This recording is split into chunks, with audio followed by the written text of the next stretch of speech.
o alguna pregunta, pues lo abrimos y hacemos la pregunta respectiva. Listo, ya en este momento estamos activados con el modo grabación. Déjenme mirar también cuántas personas en este momento están dentro del salón.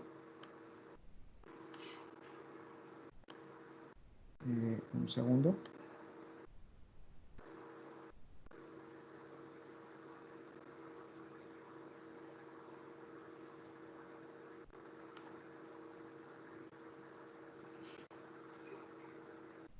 Estamos 22 personas, ¿listo? Para que ustedes también sepan cuántos estamos en este momento.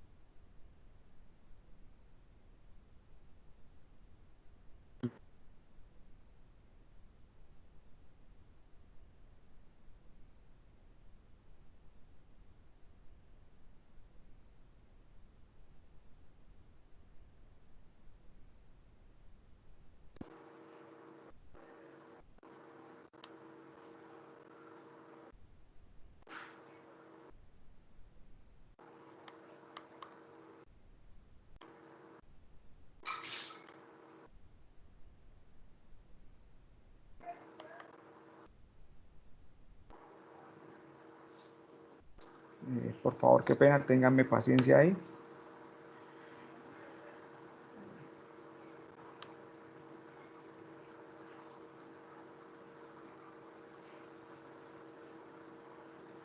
Esto está un poco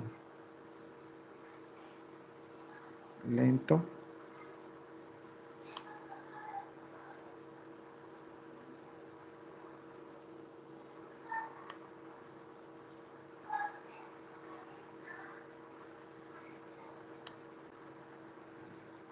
Listo, ya creo que ahora sí ya se empieza a normalizar esto.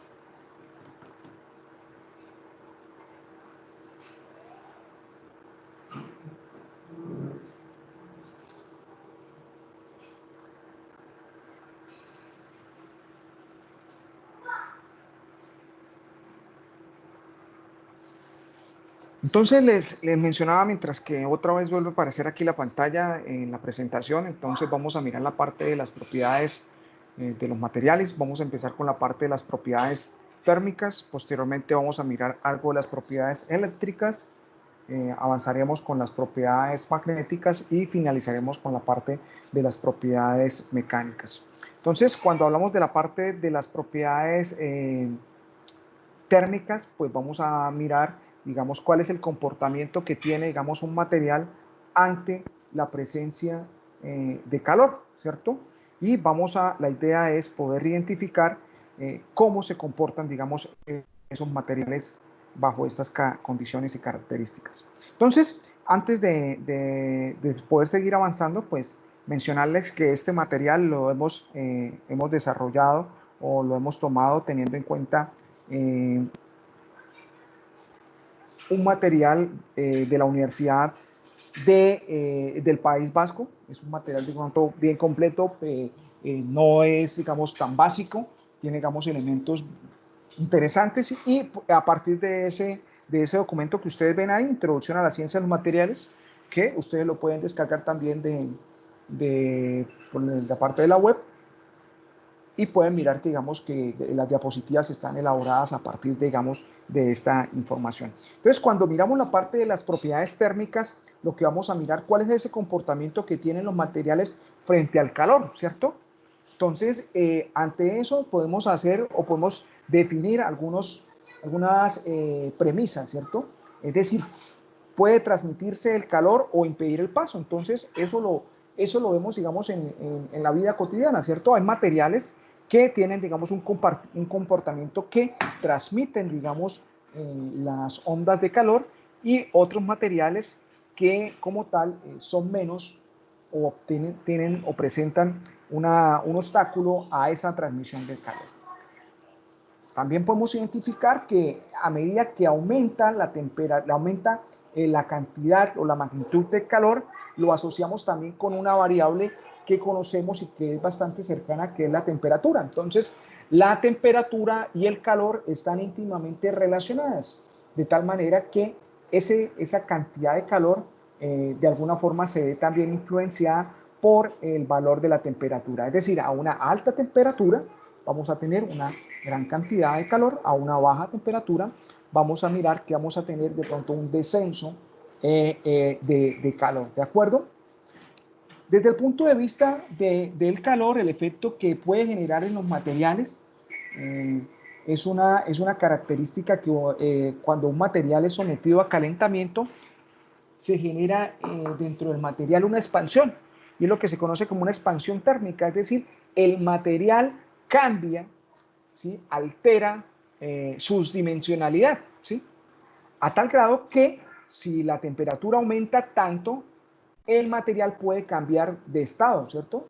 Es decir, se dejará de comportar como sólido y pasará a un estado líquido, es decir, de extrema fluidez. Tanto es así que vamos a tener que tener consideración con esta temperatura porque recuerden que lo que nosotros estamos ahorita revisando y analizando es el comportamiento de los materiales.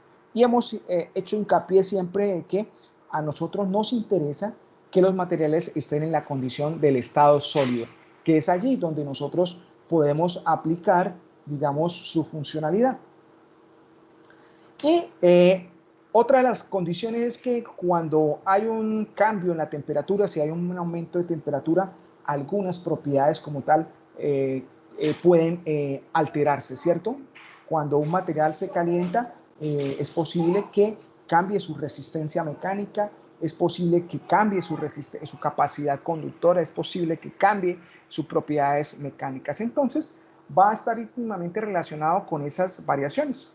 Aquí, digamos, vemos en la imagen pues una escena cómica donde, digamos, hay una condición inicial de un material, bueno, llamémoslo material, aquí hay, digamos, hay un alimento y pues ha experimentado un cambio por la condición de un aumento de la temperatura. Entonces, es de una forma, digamos, jocosa de mirar cómo es que, digamos, el calor incide, digamos, en el cambio como tal de la materia. Pero entonces nosotros cuando vamos a hablar de la parte de las propiedades térmicas, pues vamos a tener que definir algunos conceptos o tener claridad sobre algunas ideas. Entonces, lo primero que vamos a tener en cuenta es que cuando hablamos de calor, vamos a hablar de la parte de conductividad térmica, ¿sí? Entonces, cuando hablamos de conductividad térmica, vamos a referirnos que es la capacidad de transmitir el calor, ¿cierto? Entonces, esa capacidad de transmitir el calor se define o se conoce con el nombre de conductividad térmica. Esa es la capacidad que tiene un material para transmitir el calor. Entonces, ahí nosotros en la imagen vemos dos materiales, ¿cierto? Que están siendo sometidos a una fuente de calor. En este caso, digamos, se asimila, digamos, una llama. ¿Qué identifican ustedes en los recipientes? Digamos, por la tonalidad de los colores, ¿qué pueden ustedes poder extraer? ¿Qué pueden poder identificar? ¿Qué es lo que sucede o qué está sucediendo, digamos, cuando hay este proceso de calentamiento? Pues para mí en una se ve que el calor aumenta más Bueno, ustedes han relacionado, digamos, los colores con una distribución, digamos, de ese calor, ¿cierto? En ese recipiente. Y así como dice el compañero, hay uno que, digamos, por la tonalidad de colores amarillo-rojo, está distribuido, digamos, en todo, digamos, toda el área del recipiente como tal. Mientras que en otro, digamos, parece ser que la mitad está, digamos, asociado, digamos, a un calentamiento y la otra, digamos, tiene una temperatura que no se asocia, digamos, a calor. Y entonces ahí es donde nos viene, digamos, una serie de inquietudes o unas ideas. ¿Por qué es que los materiales tienen, digamos, un comportamiento disímil frente, digamos, a esta condición de fuente de calor? Entonces ahí empezamos nosotros a establecer comparaciones y a establecer algunas analogías y llegamos a conclusiones en donde identificamos claramente que hay unos materiales que tienen una mejor distribución, una mejor capacidad de transmitir el calor, ¿cierto? Hay otros materiales que van a tener de pronto una capacidad de absorberlo y otros materiales que de una u otra forma pueden ser que ni se den enterados de un cambio desde el punto de vista de una fuente de calor. Entonces, este tipo de circunstancias se explican a partir de dos formas, ¿de acuerdo? Entonces, van a existir o existen dos fenómenos para explicar cómo es que un material puede o es capaz de transferir calor. Y las dos formas que existen es a través del movimiento de electrones y a través de lo que son los fotones. Para nosotros, digamos, es claro lo que es un electrón, ¿cierto? Y eso hemos venido, digamos, mirando en la parte de lo que era la configuración electrónica, de lo que estaba asociado, digamos, con los electrones, con lo que era la parte de valencia, ¿sí? Entonces, si nos damos cuenta, los electrones son unas partículas que hacen parte del átomo que juegan un rol bien interesante y son protagonistas y son los que, digamos, nos dan la explicación de muchas de las características y propiedades que tienen los materiales. Y aquí no es la excepción en la parte del calor. Entonces, cuando miramos la parte de cómo es que se hace esa transmisión de calor a partir de los electrones, vamos a identificar que aquí hay una imagen, ¿cierto? Y está representando a lo que son los átomos, ¿cierto? Hay unos átomos que tienen unos núcleos y hay unos átomos que tienen unos electrones que se encuentran alrededor como tal del átomo como tal, ¿de acuerdo? Entonces, ¿qué sucede? ¿Qué sucede o qué le sucede a esos átomos cuando se acercan a la fuente o están cerca a las zonas de calor? Empiezan a incrementar empiezan a incrementar su movimiento, ¿cierto? Y ese incremento de movimiento hace que estos electrones choquen con otros electrones y empieza de una forma vigorosa, digamos, este movimiento, ¿de acuerdo? ¿Qué sucede entonces o qué podemos visualizar, digamos, en esta condición de movimiento de los electrones? Entonces estamos visualizando que algunos electrones, ¿cierto?, que están cercanos y algunos átomos que están cercanos a la fuente de calor, voy a hacer acá una orientación, ¿cierto? Aquí, entonces, aquí está mi fuente de calor, ¿cierto? Voy a colocar acá una F para decir que en esta posición está mi fuente de calor, fuente. ¿Y qué estamos viendo? Que en la medida que los átomos, ¿sí?, y los electrones más cercanos a la fuente de calor experimentan, digamos, ese movimiento vigoroso, ¿cierto? Y en la medida que se va presentando, digamos, este calor, se va haciendo, digamos, un movimiento de cadena, ¿cierto? Y va haciendo, digamos, un contacto con los electrones o que están alrededor de los otros átomos y se viene, digamos, un proceso de transferencia. Entonces, aquí lo que podemos mirar, digamos, en esta imagen es cómo, digamos, este proceso de calentamiento se da de la zona más cercana a la fuente de calor a la zona más lejana. Y es así que un material se calienta o tiene el grado de calentamiento en la zona cercana a la fuente, ¿sí? Entonces el desplazamiento de calor va de la zona más caliente a la zona más fría. Un segundo.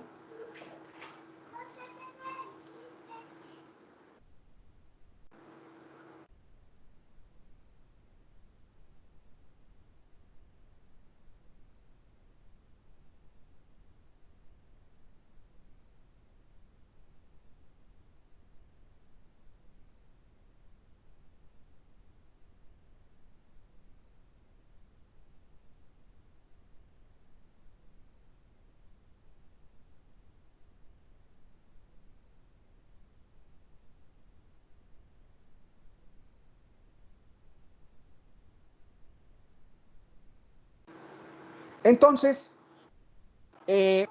aquí ya teniendo claridad de cómo es el desplazamiento del calor que va de la zona más caliente a la zona más fría, eso es lo que nosotros estamos identificando, digamos, en un proceso de transferencia de calor, ¿sí? Y esa transferencia de calor va a ser en tiempo, va a ser más rápido para unos materiales que para otros, ¿cierto? Entonces nos vamos a dar cuenta o vamos a entender que hay algo dentro del material que me permite que un material tenga un mejor desempeño con respecto a otro. Y gran parte de esa respuesta está asociada, digamos, a la forma como está organizado el material desde el punto de vista de su estructura organizacional. Entonces, aquí es donde, digamos, empieza a dar explicaciones o se empieza a entender el cómo, por ejemplo, las estructuras cristalinas tienen mucho que ver en las propiedades que tienen los materiales. Pero vamos a mirar qué es lo que nos dice la diapositiva. Dice que los metales y las aleaciones metálicas. Bueno, entonces aquí ya empezamos a darle, digamos, algunas características a un tipo de material que nosotros ya hemos visto y hemos conocido, ¿cierto? Entonces aquí ya me está diciendo que los metales y las aleaciones van a ser, digamos, o tienen una forma de transferir el calor a través del movimiento de los electrones. Entonces me dice acá, los metales y las aleaciones metálicas mueven la energía térmica a través de los electrones. Estos se mueven rápida y fácilmente en el enlace metálico. Si existe un gradiente térmico, los electrones se mueven de la zona caliente a la zona fría, llevando consigo el calor del punto caliente al punto frío. Son muy buenos conductores térmicos. Entonces ya empezamos nosotros aquí a darle catalogaciones o características asociadas a los materiales que hemos visto. Entonces los metales y las aleaciones ya nos están indicando que son materiales que tienen esa capacidad de transferir el calor y lo hacen a través del proceso o el fenómeno del movimiento de electrones. Miremos entonces la siguiente diapositiva. En la siguiente diapositiva, entonces, está la explicación de otro mecanismo o de otro fenómeno por el cual los materiales hacen esa transferencia o esa conducción térmica, y son los fonones. Pero entonces, para nosotros no es, los fonones no es, digamos, un concepto que sea muy divulgado, ¿de acuerdo? Y es porque los fonones están asociados o están relacionados con la descripción de ondas, ¿sí?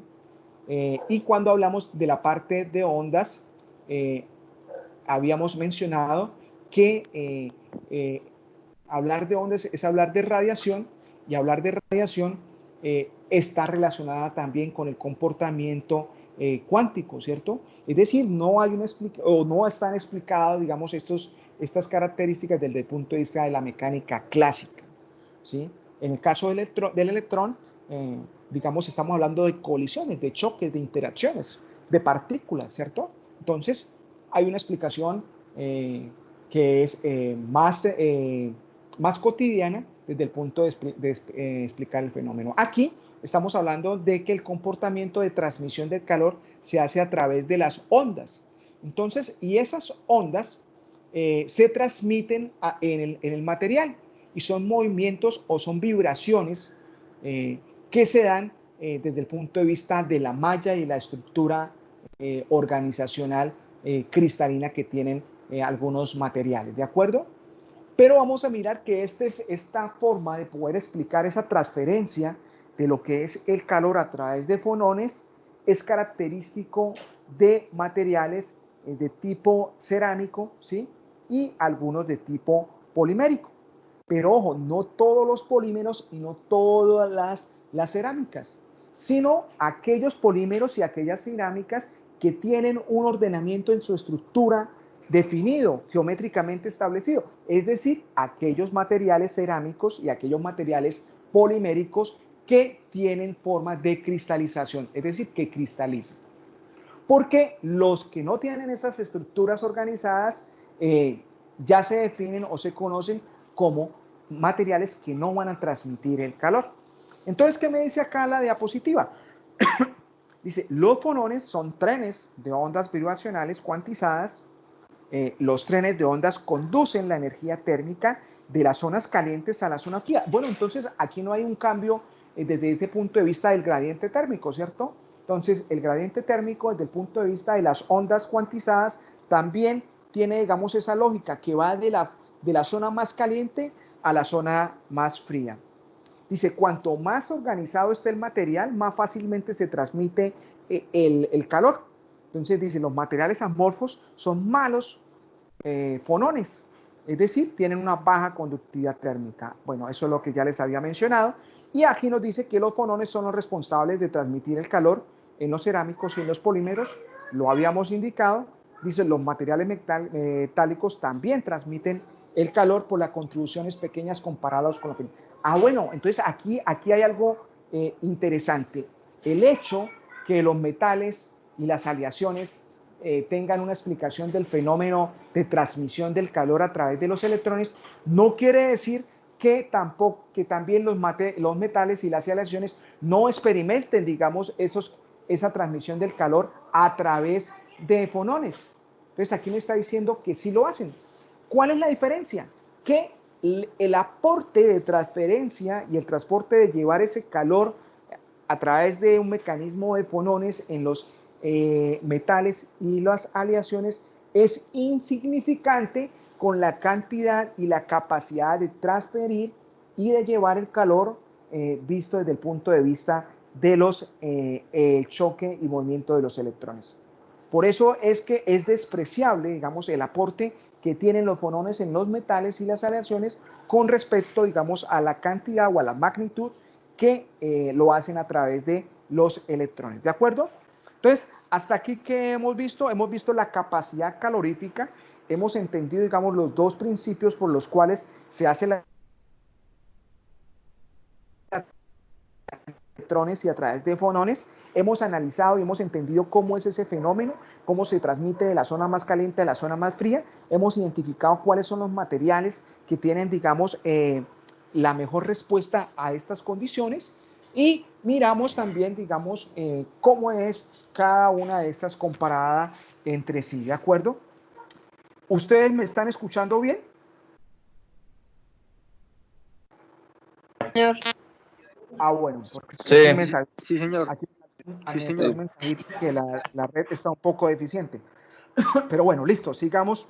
En la medida de lo posible avanzaremos. Entonces, ¿qué tenemos acá? Ya hemos visto, digamos, la capacidad conductora, la capacidad térmica. Entonces, vamos a tener en cuenta, digamos, vamos a mover esto para acá para que no nos haga estorbo. Bueno. Ya, sí, ahora sí ya lo dejo mover. Listo, acá, a esta esquina, listo. Entonces, ya sabemos que el calor se transmite de las zonas más calientes a las zonas que tenemos acá dos fuentes de calor, ¿cierto? Está la temperatura T1 y la temperatura T2. Y si miramos, son dos materiales que son diferentes, el material A y el material B.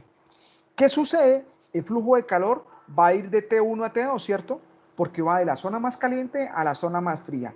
Y ya hemos hablado que la temperatura está asociada con la intensidad del calor. Entonces, a una mayor temperatura, pues un mayor calor.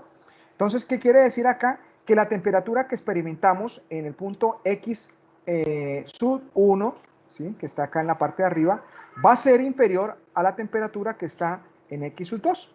Y es lógico porque X sub 2 o está asociado o está más cerca a la fuente de calor que estaría ahí donde estoy rayando, ¿de acuerdo? Entonces, el flujo de calor siempre va a ir de la zona más caliente a la zona más fría. Pero ¿qué va a diferenciar o en dónde va a estar la diferencia de esa transferencia de calor o ese movimiento de calor? Entonces, no va a ser de la condición de la fuente de calor, ¿cierto? Sino de la capacidad interna que tiene cada material. Tenemos dos materiales A y B y esa capacidad interna le vamos a denominar conductividad térmica. Entonces, la conductividad térmica va a ser una propiedad intrínseca de cada material y es el que me va a permitir hacer la diferenciación entre un material y otro. Entonces, ¿qué me está diciendo acá en la ecuación? Entonces, ¿quién hizo, digamos, esta observación, este análisis? Lo hizo Fourier y aparece lo que es la ley de Fourier. ¿Qué me dice la ley de Fourier? Dice la cantidad de calor que podemos transmitir en un tiempo dado a través de un material sometido a un gradiente de temperatura es directamente proporcional a la característica intrínseca, es decir, interna del material, denominada conductividad térmica. Y eso lo podemos visualizar aquí, digamos, en la ecuación. donde me está mostrando que la cantidad de calor, ¿sí?, es directamente proporcional al diferencial de temperatura. Claro, ante mayor diferencial de temperatura, pues vamos a tener una mayor capacidad de calor, y es inversamente proporcional a la distancia, a la longitud de desplazamiento de ese calor, ¿cierto? Y va a estar directamente influenciada por la constante K, ¿de acuerdo? Entonces, de aquí que es importante tener en cuenta, digamos, que se define, digamos, una propiedad intrínseca que se denomina conductividad térmica o capacidad calórica, está asociada con la capacidad calorífica, que es propia de cada material. Entonces, ¿qué tenemos acá? ¿Qué tenemos acá? Estamos mirando una tabla, ¿cierto?, donde puedo visualizar el comportamiento de K, el valor de K para los diferentes tipos de materiales. ¿Qué identifican ustedes a partir de los valores de K asociados a cada tipo de material? ¿A qué conclusión pueden llegar? ¿Y qué les está diciendo la tabla? Que los metales y lo que es de hierro y eso, pues son los que van a ser elevados por el calentamiento, son los que pueden calentar. ¿Listo? ¿Alguien más quiere hacer un aporte? Que en la mayoría de los casos los metales, la transmisión de temperatura es por movimiento de los electrones.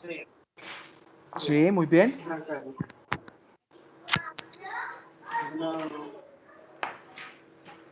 Analicemos. Que en los metales la transferencia de calor es mayor. Bueno, muy bien, ¿sí? ¿Y cómo llegaron a esa conclusión? ¿De dónde pueden definir o cómo supieron que los metales son los que tienen, digamos, esa característica? Por los textos de la casa, Señor, por las ollas de la cocina. por las orillas de la cocina. Eso es una buena respuesta, es una buena observación, ¿cierto? Pero yo les pregunto, ¿por qué las ollas de la cocina son de aluminio y no son de acero? Por el peso. Las ollas de la Porque cocina el de aluminio son malas. me imagino que el aluminio será como más resistente a la calor. El El acero aluminio se calienta más rápido y la calor se disipa mejor. y el Ok. metal. El aluminio es más liviano. El metal ¿cómo es? Se perfora o a la cierta temperatura el metal trata de como hacer hueco. Como cuando uno está soldando algo y uno apunta mucho el punto de soldadura al hierro, hace un hueco. Entonces el aluminio es como que más resistente a la calor, diría yo, ¿no? Bueno, ustedes tienen algunas precisiones, hacen, digamos, algunas mezclas de algunas cosas que de pronto habría que aclararlas mejor, y esa respuesta ustedes la tienen en la tabla. Entonces, vamos a mirar los valores de K, ¿cierto? K, ya habíamos dicho que es la propiedad que tienen los materiales que se denomina conductividad térmica, ¿cierto? Miren el valor de conductividad térmica de aluminio, K, ¿cierto? ¿Qué valor tiene?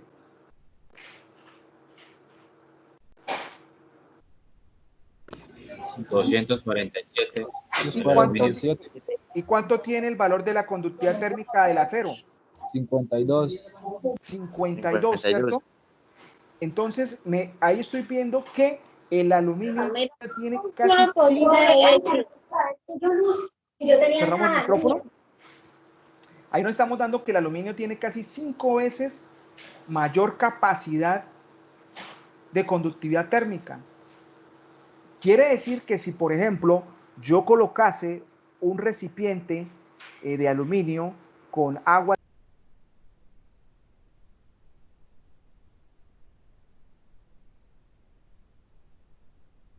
Profe, no se le escucha nada.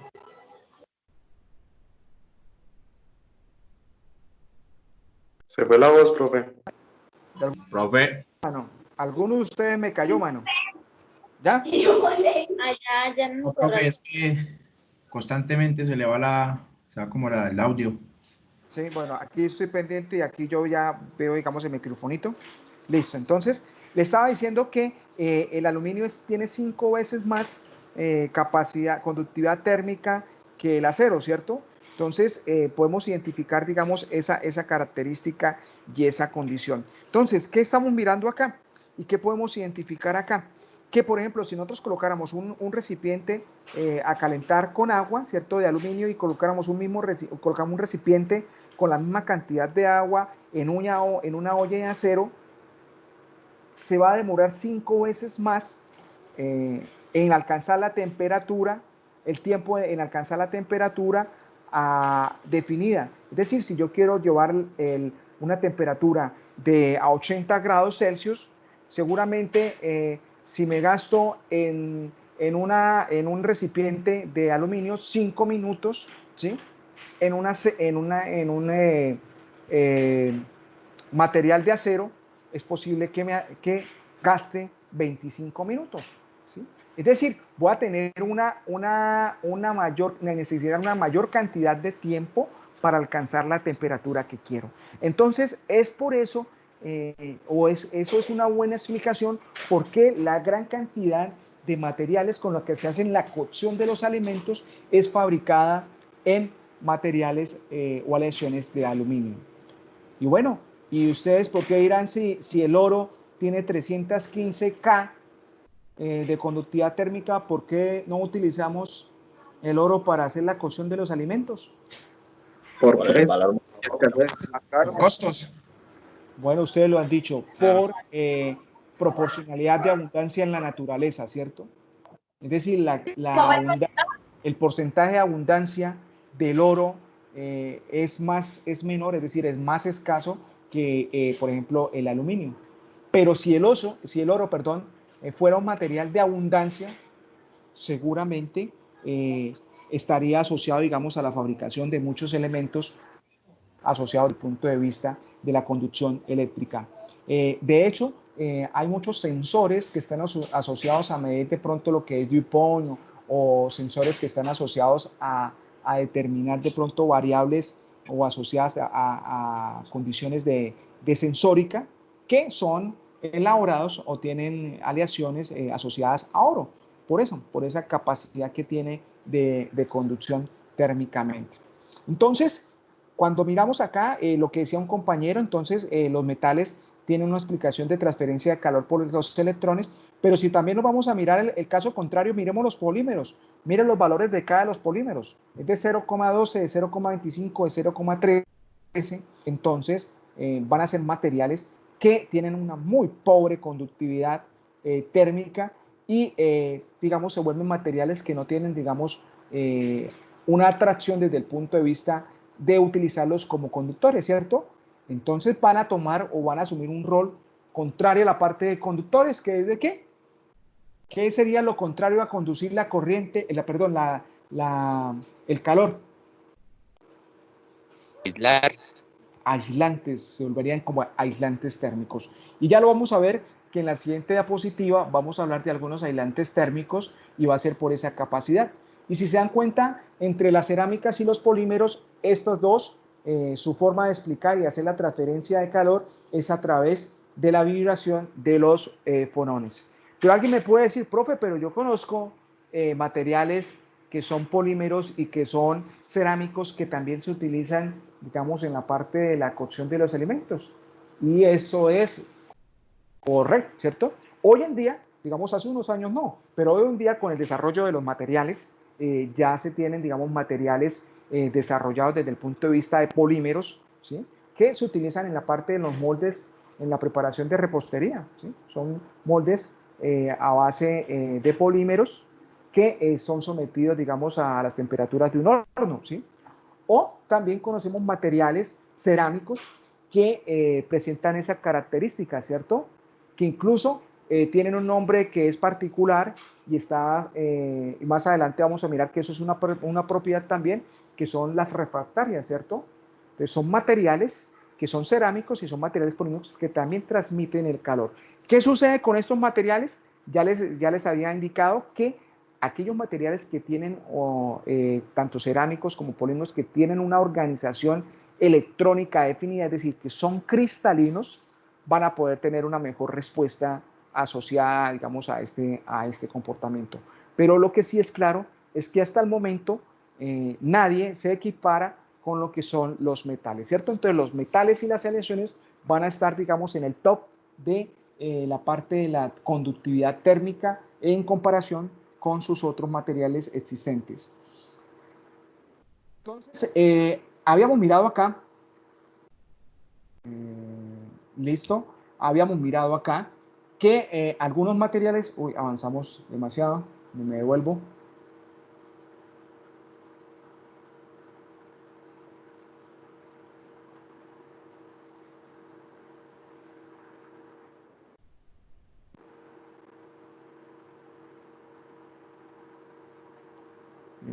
Bueno, ¿qué pasó acá?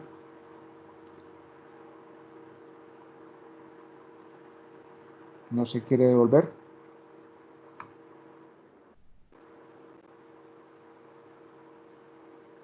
Ah, charco.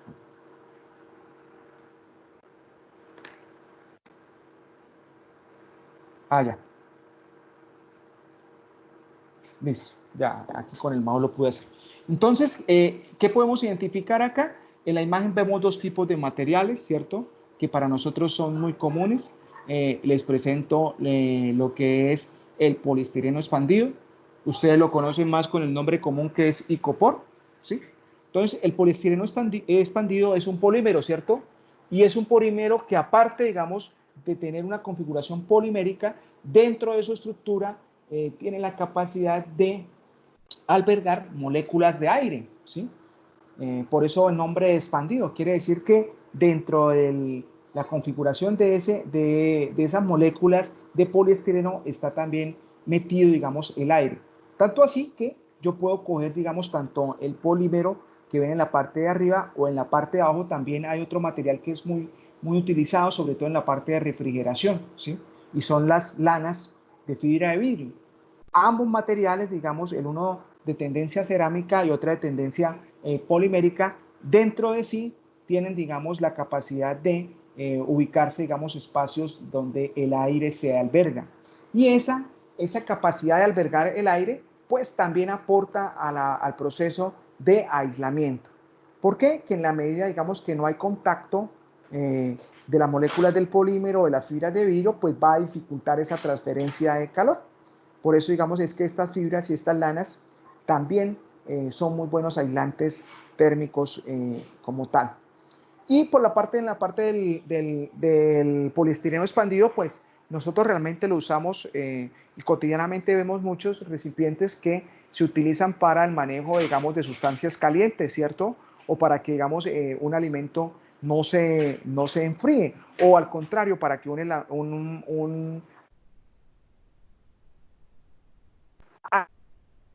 la temperatura de refrigeración, ¿sí? Entonces, es por esto, digamos, que esa capacidad de aislantes térmicos se hace uso. Pues, sin embargo, digamos, desde el punto de vista ambiental, digamos, el uso desmedido del poliestireno expandido, pues, ha venido generando, digamos, inconvenientes, dada, digamos, su dificultad de degradación. Entonces, este material como tal no tiene, digamos, esa capacidad de ser biodegradable y por eso, digamos, se convierte en un problema. Pero desde el punto de vista de la funcionalidad de aislamientos térmicos, son materiales muy buenos y responden, digamos, a este tipo de funcionalidad. Entonces, ya hemos visto la capacidad calorífica, perdón, ya hemos visto la conductividad térmica, ¿cierto? Entendimos que el concepto de la conductividad térmica, cuando son buenos conductores, cuando no son buenos conductores, cómo se definen como aislantes. Entonces vamos a mirar la parte de la capacidad calorífica. Entonces cuando hablamos de la capacidad calorífica, ¿sí? Nos vamos a referir, o es más común desde el punto de vista técnico, desde el punto de vista de procesos, hacer alusión a lo que es como tal el calor específico. Entonces, el calor específico, digamos, es una capacidad también que tienen los materiales desde el punto de vista de almacenar el calor, ¿cierto? Entonces, es esa condición que tienen los materiales para absorber el calor. Y hay dos formas de mirar la capacidad calorífica. desde el punto de vista de temperatura constante y desde el punto de vista de volumen constante. Sin embargo, desde el punto de vista práctico, desde el punto de vista de elaboración técnica, tecnológica, ingenieril, pues la capacidad calorífica que se utiliza es a presión constante, ¿sí? Pues entendiendo que estamos inmersos nosotros en una atmósfera, ¿sí? En un planeta Tierra que tiene una atmósfera y que pues esa atmósfera más o menos es constante, en todas las ubicaciones. Habrán diferencias, ¿sí? Pero digamos, podemos desde el punto de vista macro considerar, digamos, que no hay variaciones significativas que me repercutan, digamos, en la parte del manejo de esta propiedad, ¿sí? Entonces, cuando hablamos del calor específico, vamos a hablar de esa capacidad que tienen los materiales para almacenar el calor, ¿de acuerdo? Y nos vamos a dar cuenta aquí que esa capacidad de almacenar el calor se debe también, digamos, a ese incremento que van a tener los materiales en un grado Kelvin en la medida que están expuestos a una fuente de calor, ¿sí? Entonces aquí, digamos, esta propiedad de calor específico lo podemos analizar muy bien en la parte de las obras civiles, ¿sí? En la parte de las obras civiles, nosotros conocemos que hay, digamos, dos esquemas constructivos, ¿cierto? Está el esquema constructivo de tipo túnel, ¿sí? Y está el esquema constructivo tradicional, ¿cierto? Que se hace a través de ladrillo, ¿sí? Si ustedes se dan cuenta, y ustedes son observadores, ustedes se dan cuenta que el ladrillo nunca es macizo, ¿cierto? Eso tiene varias explicaciones, ¿cierto? Una desde el punto de vista de peso, ¿sí? Pues va a reducir la parte del peso. Y lo otro desde el punto de vista del comportamiento de aislamiento térmico, ¿cierto? Esos espacios que quedan en la fabricación de los ladrillos hace que haya acumulación ahí de gas, ¿cierto? De aire. Y en el evento que digamos que sobre esa estructura empiece a tener una fuente de calor, un calentamiento, digamos en el caso de la luz solar, pues ese efecto de no tener vacíos y de ser un cerámico, pues lo convierte en un material idóneo para mantener unas características y condiciones de confort dentro de las viviendas. Entonces, no en vano, cuando una obra civil, una casa, un edificio, está construido a través de ladrillos, el confort y la versatilidad desde el punto de vista de temperatura es mucho menor y es mejor que un mecanismo de tipo túnel. Teniendo en cuenta que también un tipo túnel pues está asociado, digamos, a un cerámico, pero digamos el hecho de que sean fundiciones, ¿cierto? Donde hay cemento, grava y se funde, digamos, todas esas placas, ¿sí? Todas esas pantallas que llaman los ingenieros civiles para construir, digamos, esa estructura, hace que la vivienda, digamos, no tenga esos espacios o esos huecos donde se albergue el aire, y por eso, digamos, un edificio que está construido desde el punto de vista de mecanismo túnel es mucho más caluroso que una vivienda que se construya con ladrillo. Y si nos vamos desde el punto de vista de la construcción años atrás, donde se hacía con tapia pisada, ¿cierto?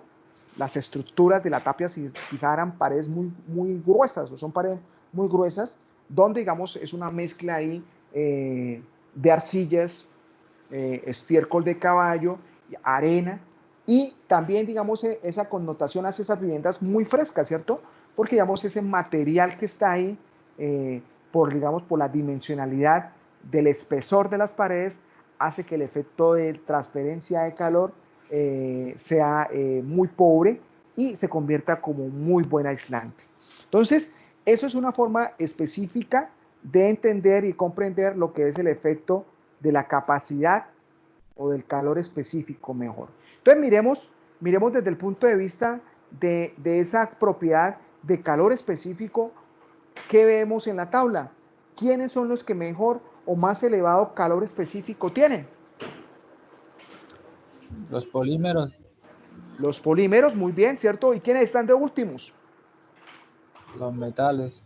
Los metales. Ojo, pero sin embargo, si ustedes se dan cuenta, digamos, los valores no son tan pequeños en comparación con la parte, haciendo un símil con la parte de la conductividad térmica, ¿cierto? No están en el orden de 0, algo, sino algunos tienen, digamos, esa un poco más elevado. Entonces, aquí, desde el punto de vista de los materiales, tenemos que los polímeros tienen, digamos, esa mayor capacidad de calor específico como tal. Y es así que, digamos, los polímeros son utilizados también como buenos aislantes térmicos, ¿cierto? Porque, digamos, tienen esa capacidad de almacenar el calor para elevar su temperatura en 1 °C de una forma retardada o lenta. De hecho, todas las asas y todos los elementos de sujeción, digamos, si vamos otra vez, digamos, a lo que es el laboratorio o la cocina, pues gran parte están elaborados de materiales poliméricos como tal.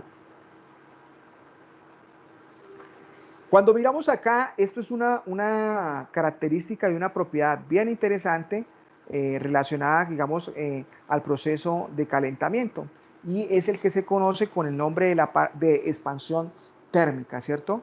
Entonces, la expansión térmica es una respuesta que tienen todos los materiales cuando están sometidos al calor. Entonces, visto, digamos, desde el punto de vista tangible, digamos, la expansión térmica sea como el cambio dimensional que tiene un material por efecto del calor. Todos los materiales se dilatan. Entonces quiere decir, y ahí vemos, digamos, una imagen donde hay un recipiente que no está sometido a una fuente de calor, y en la medida que aumenta el calor se va dilatando más, ¿cierto? Entonces es un aumento dimensional como tal del material, y es característico de todos los materiales, pero siempre, como hemos visto, digamos, en las otras propiedades, va a depender del material. Algunos materiales se van a disipar con mayor facilidad que otros. Entonces, miramos la definición que nos dice ahí. La energía térmica se almacena elevando la temperatura del material. Cuanto mayor sea la capacidad calorífica del material, mayor será la cantidad de energía capaz de almacenar. Bueno, eso ya lo habíamos mencionado, digamos, en la anterior. Entonces, aquí en la parte de expansión térmica, cuando se da energía térmica, es decir, calor, los materiales se calientan y aumentan su temperatura. Y al aumentar la temperatura, se expanden. La expansión se mide mediante el denominado coeficiente de expansión térmica, que consiste en la proporción que se expande o se contrae un material por cada grado Kelvin o cada grado Celsius que cambia la temperatura. Entonces, se mide en CAS, o se mide también por las siglas en inglés, coeficiente de expansión térmica, ¿cierto? Entonces, miramos acá sencillamente, digamos, en este diagrama que está acá. ¿Qué le sucede, digamos, aquí hay un mismo material, ¿cierto? Un material inicialmente que tiene una longitud L sub 0, ¿sí? Y que está sometido a una temperatura inicial T sub 0, que es una temperatura, digamos, ambiente. Después, ¿qué sucede? El mismo material se somete, digamos, a una fuente de calor y aumenta la temperatura, ¿cierto? ¿Cuánto aumenta? Hasta una TF, una T final. ¿Qué le sucede a la longitud de ese material que está sometido a una temperatura TF que es mucho mayor a la temperatura T sub 0? ¿Qué le está sucediendo? ¿Qué pueden ustedes visualizar, digamos, en esa gráfica? Se está expandiendo.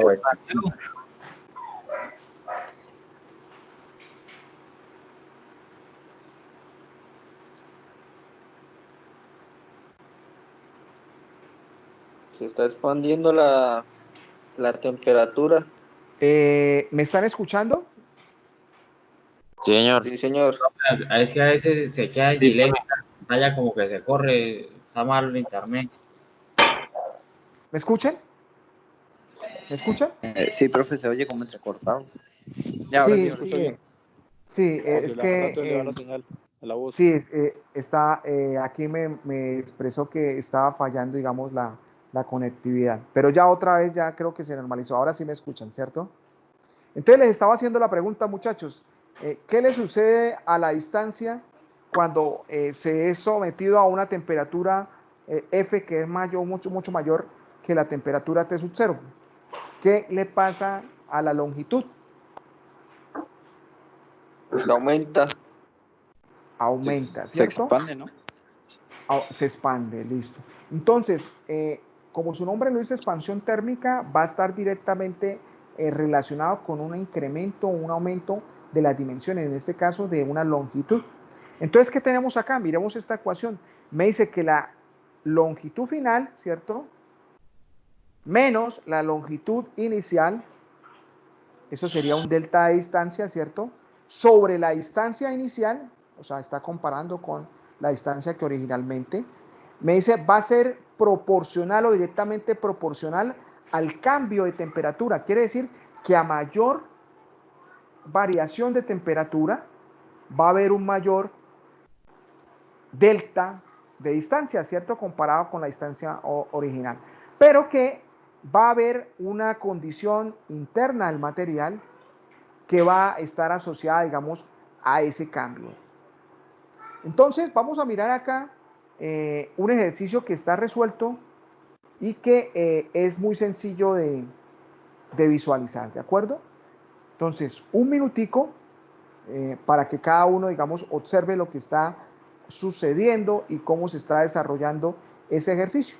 Es un ejercicio donde se tiene un alambre de cobre que tiene una dimensión de 15 metros y que es sometido a calentamiento. Pasa de menos 9 grados Celsius a 40 grados Celsius. Es decir, está en una condición bastante, a una temperatura baja, por debajo de los 0 grados, y se eleva a una temperatura de 40 grados Celsius. Entonces, aquí la pregunta es, bueno, calcule o determine la longitud a la cual se vio afectado, en la cual se vio afectada, digamos, ese cable, ¿de acuerdo? Entonces vamos a revisar ahí un minuto para que cada uno lo revise, identifique, digamos, qué se está haciendo.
Listo, entonces, ¿qué estamos mirando acá?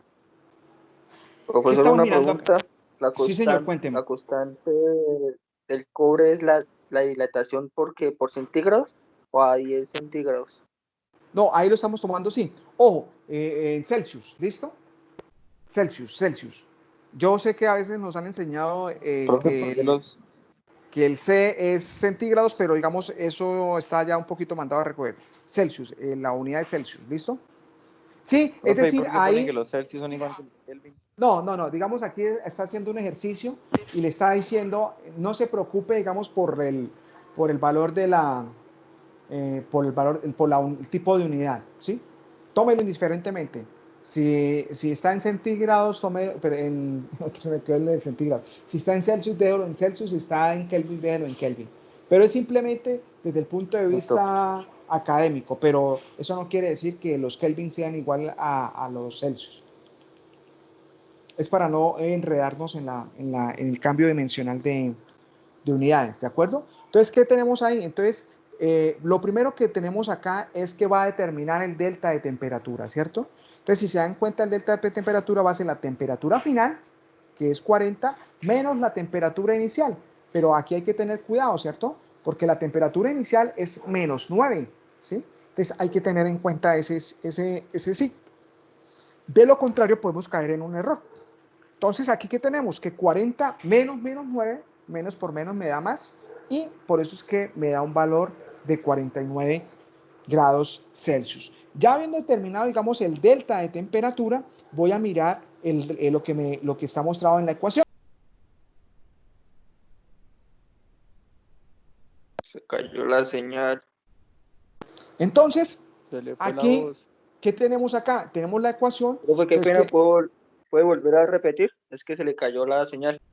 Listo. Entonces, ¿qué tenemos acá? Ya tenemos aquí el cambio de delta temperatura, ¿cierto? Entonces, 40 grados Celsius menos 9 me da 49 grados Celsius.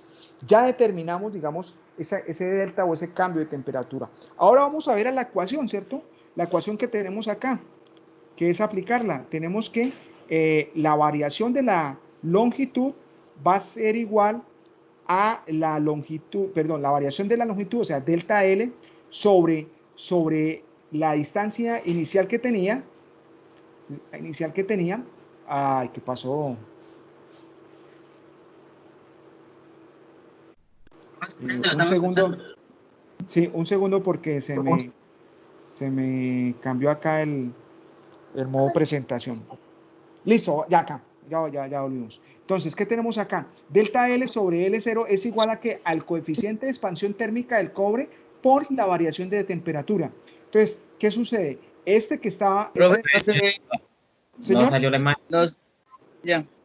¿No se ve la imagen? Listo, entonces ya sé qué es lo que está pasando. Se dejó de compartir.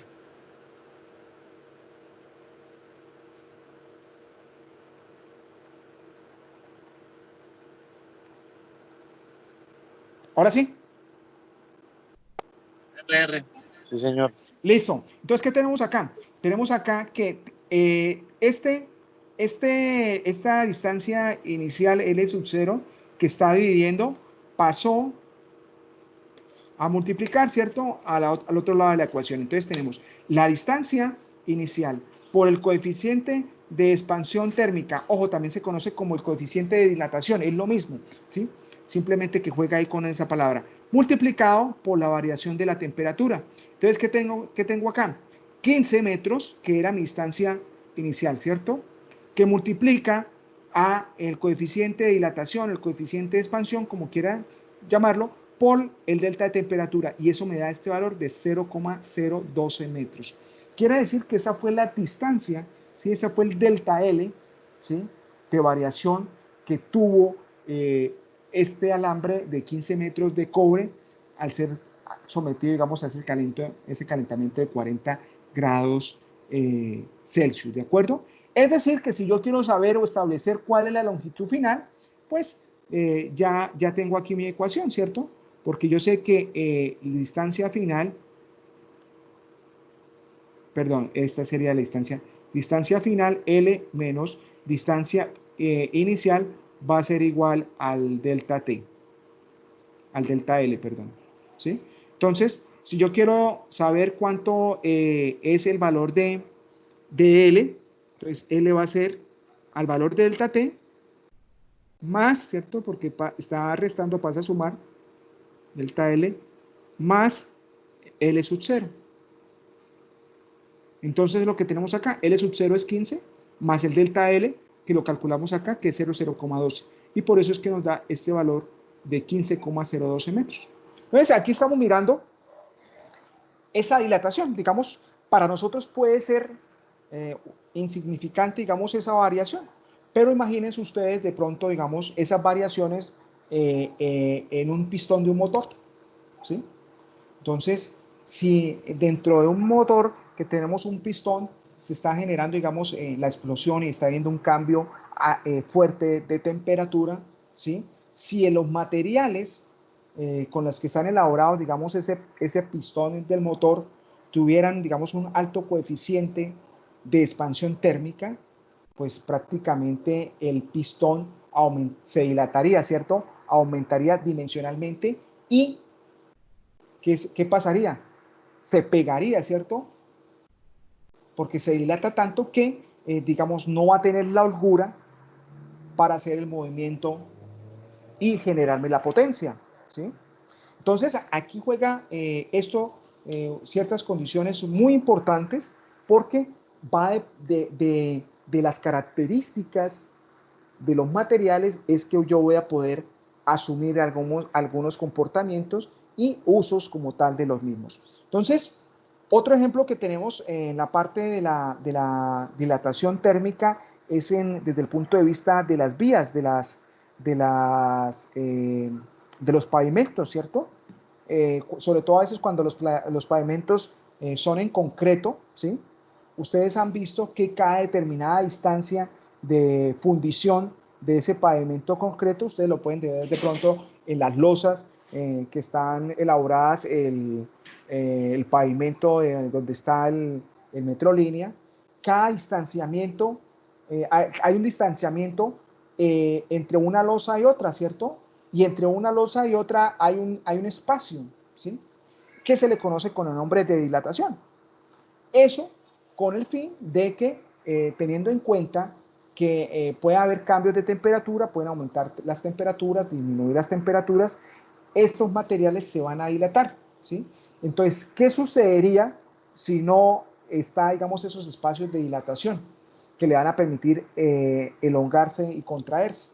Básicamente, si él no encuentra, digamos, ese espacio, pues va a tener una resistencia mecánica, ¿cierto?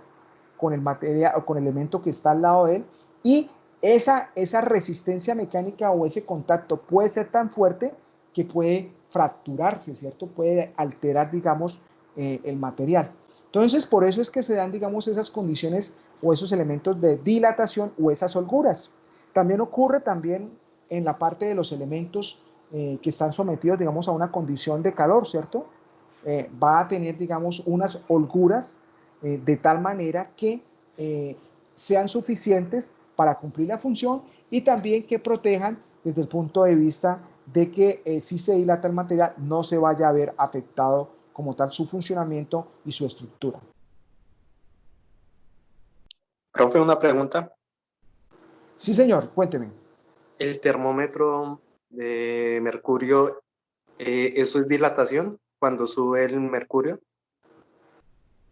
Sí, señor, digamos, eso es una característica del único metal que, digamos, en condiciones de la Tierra, de este planeta, se encuentra en estado líquido. Entonces, él tiene una alta dilatación térmica, ¿cierto? Es decir, él es muy sensible a los cambios de temperatura, ¿sí? Es tan sensible que él puede cambiar de 1 grado Celsius a otro, ¿cierto? Entonces, por eso se utiliza, digamos, esa propiedad que tiene el mercurio como elemento para ser un patrón de medición, para utilizarlo como un sensor de medición. Eso es correcto, ¿de acuerdo? Entonces, alguien, por favor, que esté ahí, que hagamos la lectura de lo que está ahí asociada a las variaciones de las propiedades de temperatura. Cuando se suministra energía térmica a un material, esta se almacena en forma de aumento de la vibración de los átomos. La medida de esta vibración es la temperatura. Si se suministra la suficiente energía térmica, se pueden dar procesos de difusión e incluso se puede llegar al cambio de fase. El material puede pasar de sólido a líquido a gas. Las propiedades mecánicas varían también con la temperatura en general. A baja temperatura, los materiales suelen ser lineales, elásticos y frágiles. Cuando la temperatura aumenta, la rigidez y la resistencia mecánica disminuyen, la ductibilidad y la tenacidad aumenta. A alta temperatura, son más elásticos, E menor, se deforman plásticamente y se reduce su resistencia mecánica. límite elástico y resistencia a tracción. En el caso de las cerámicas, la temperatura en la que se observan estos cambios es muy elevada. En el caso de los polímeros, estos cambios se observan a temperaturas cercanas a ambiente.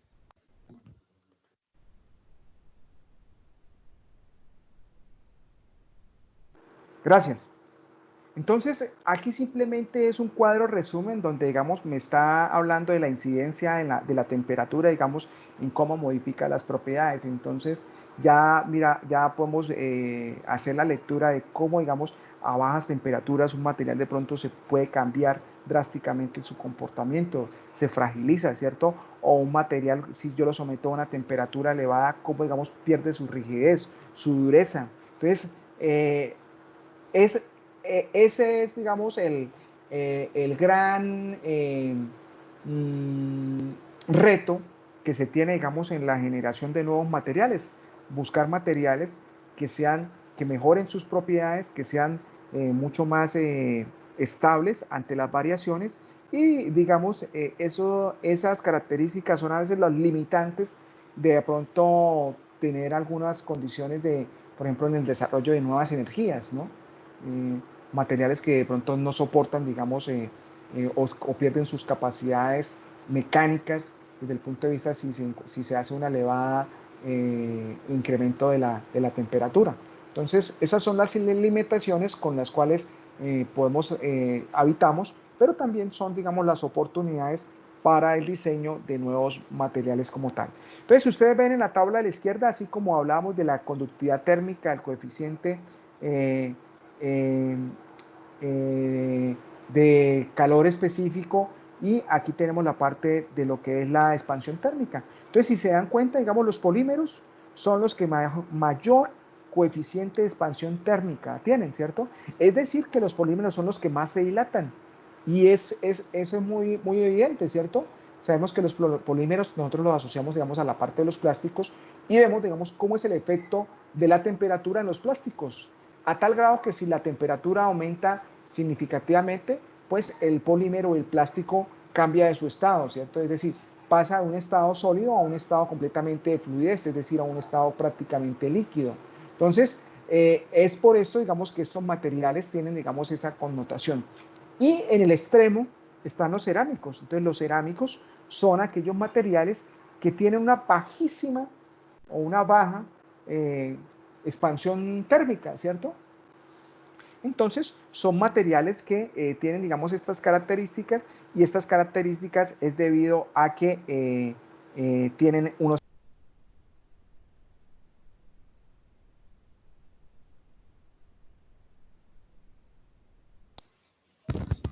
Profesor, qué pena, se le silenció el sonido. Buenas. ¿Aló? ¿Me escuchan? Aló, señor. Listo, listo, listo. Entonces, ya tenemos entendido qué es la parte del coeficiente de expansión térmica, ¿de acuerdo? Bueno, entonces aquí nos resta simplemente hablar de unas características y algunas propiedades que son bien interesantes desde el punto de vista térmico, y son la refractariedad y la parte de las tensiones térmicas. Entonces, ya habíamos mencionado algo de la refractariedad. Entonces, simplemente la refractariedad es una característica de algunos materiales que, ¿qué sucede? Que al ser sometidos a una elevada temperatura no cambian sus propiedades mecánicas. Entonces, esto es algo, digamos, que es extraño, porque lo común es que a medida que usted aumenta la temperatura, un material altere sus propiedades mecánicas, es decir, que cambie su dureza, que se vuelva más frágil, que su tenacidad cambie. Y en el caso de los refractarios, no sucede eso. Tanto es así que el material puede estar sometido a una elevada temperatura, casi a una temperatura de fusión, es decir, de cambio de estado, que como tal lo mantiene sus características mecánicas iguales, pero está limitado a una especie de materiales, y son los cerámicos refractarios. Entonces, yo les mencionaba a ustedes que en la parte también de la cocina, pues se utiliza, digamos, estos materiales que son refractarios, que son cerámicos, son vidrios especiales En el laboratorio también se conocen, ¿cierto? Los vasos de precipitado, los Erlenmeyer, todos estos materiales que se utilizan para la parte de la elaboración o generación de reacciones en un laboratorio, ¿cierto? Entonces, son materiales que son cerámicos, pero que tienen una estructura cristalina que les permite, digamos, hacer la transferencia de calor. Además, son materiales que tienen una muy baja dilatación térmica, es decir, que no se deforman fácilmente, y son materiales que no alteran sus capacidades mecánicas por esta condición de incremento de la temperatura. Entonces, los materiales, digamos, en los laboratorios y en la parte de las refractarias se utilizan mucho porque recordemos que este material de vidrio tipo Pyrex son materiales también que son muy inertes, ¿sí? Y digamos, en una reacción química, usted lo que desea es que poder desarrollar esa reacción o ese producto químico sin la interferencia o la contaminación externa, ¿cierto? Entonces, eso no se va a poder dar, digamos, en un elemento metálico, porque, digamos, el metal ahí va a hacer interferencia con el proceso de reacción. Entonces, es por eso que en muchos procesos también industriales se elaboran o se tienen en cuenta en cerámicos de tipo de este material Pyrex. Y esta respuesta de refractarios pues también está asociada, digamos, al ordenamiento que tienen desde el punto de vista de la estructura de sus elementos, ¿sí? Su estructura cristalina. Son materiales que pueden estar resistiendo temperaturas más allá de los 1000 grados Celsius, ¿cierto? Entonces recordemos que, por ejemplo, el hierro funde entre 700, 800, dependiendo del tipo de hierro, entonces va a fundir a esa temperatura, es decir, cambia su estado sólido a su estado líquido y cambia completamente sus propiedades, ¿cierto? Es decir, el hierro a esas condiciones no es un material estructural, no es un material que nos brinde, digamos, un uso desde el punto de vista cómo está una condición ambiente. Mientras que los cerámicos, en este caso, estamos hablando de temperaturas por encima de los 1000 grados Celsius. Entonces, desde este punto de vista, hay muchos elementos cerámicos en los cuales están construidas las naves espaciales, ¿cierto? Porque las naves sabemos que van a estar sometidos, digamos, a algunos esfuerzos mecánicos y efectos de temperatura. Entonces, los cerámicos van a permitir, digamos, esa versatilidad, digamos, en la estratosfera para este tipo de aeronaves. Sabemos también que desde el punto de vista mecánico podemos tener alteraciones de los materiales cuando son sometidos a lo que son variaciones de temperatura, ¿cierto? Entonces, un material que, digamos, va a estar sometido a aumentar la temperatura, disminuir la temperatura, aumentar la temperatura, disminuir la temperatura. Entonces, por ejemplo, básicamente un utensilio o un motor o cualquier material que esté, digamos, sometido a esa condición de variación de la temperatura, va a ser un material que va a estar dilatándose, contrayéndose, ¿cierto? Dilatándose, contrayéndose. Esas condiciones o esas características de cambios sucesivos de temperatura se hacen de forma cíclica y me van a generar lo que son las tensiones térmicas, ¿sí? Entonces, una tensión térmica al final puede desembocar en una fatiga térmica que altera, digamos, un material y lo lleva a falla, ¿sí? Entonces, es tanto la variación de ciclos que tiene un material que en última el material va a falla por estas variaciones. Entonces, aquí también, desde el punto de vista de la temperatura y de la parte térmica, hablamos de eso, de las tensiones térmicas. Entonces, esos cambios y esas variaciones donde el material se dilata y se contrae y va a deformarse. Entonces, ¿qué va a querer? Que el material siempre esté, digamos, en la zona elástica, ¿cierto? Es decir, si se va a incrementar la temperatura, sea menor a la temperatura por la cual el material ya va a dejar el elástico y se va a comportar como un plástico. Más adelante, cuando veamos propiedades mecánicas, vamos a hablar un poquito más de esta curva de esfuerzo de deformación. Pero aquí lo importante es el concepto, ¿de acuerdo? El concepto de que las variaciones de temperatura me van a generar esas características de tensiones térmicas. Y es el efecto de contraerse, dilatarse, contraerse, dilatarse. ¿Y cómo se da eso? Pues por los cambios a los que va a estar sometido el material. Se calientan, se enfrían, se calientan, se enfrían, se enfrían, se calientan, ¿sí? A eso hace referencia a lo que son las tensiones de características o fuentes térmicas. Otro fenómeno que es bien interesante y que a veces lo utilizamos desde el punto de vista de la metalurgia y pues a veces también se convierte en un problema desde el punto de vista del manejo de esta capacidad, es lo referente a las propiedades térmicas, ¿sí? Entonces, las propiedades térmicas, entre las propiedades térmicas está algo que se conoce como el choque térmico, ¿cierto? Entonces, un choque térmico no es otra cosa que un cambio abrupto de la condición de temperatura que se tenía inicialmente. Y sobre todo se da cuando tenemos una elevada temperatura y lo llevamos a una temperatura baja de forma abrupta, es decir, en un tiempo muy, muy, muy corto, ¿sí? Entonces, ¿qué le sucede cuando yo tengo un material que lo estoy sometiendo a temperatura, ¿sí? Y lo pongo en un recipiente que tiene agua? ¿Qué le va a pasar?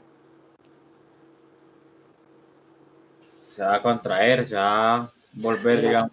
Muy bien, ¿cierto? Va a tener el efecto, si estaba dilatado, ¿cierto? Por el efecto de la temperatura elevada, cuando vaya a hacer un cambio de enfriamiento abrupto, se va a contraer, ¿cierto? ¿Y qué va a suceder? Esa contracción que va a tener el material va a tener, digamos, puede tener diferentes respuestas. Es decir, si es un material de características frágiles, ¿sí? Como los cerámicos, un cambio abrupto lo va a llevar a la ruptura, ¿cierto? Entonces, por ejemplo, cuando se tiene o se está sometido, digamos, a un material, llámese un vaso precipitado, inclusive una refractaria, está, digamos, en el proceso de calentamiento, y si usted lo introduce abruptamente en un recipiente con agua, la respuesta de ese material va a ser contraerse, pero en esa contracción es muy brusca, y en esa contracción brusca el material se va a fragilizar, se va a romper, va a ir a la ruptura, ¿cierto? Va a ir a la ruptura. Entonces, Profesor, le tengo una pregunta. Señor.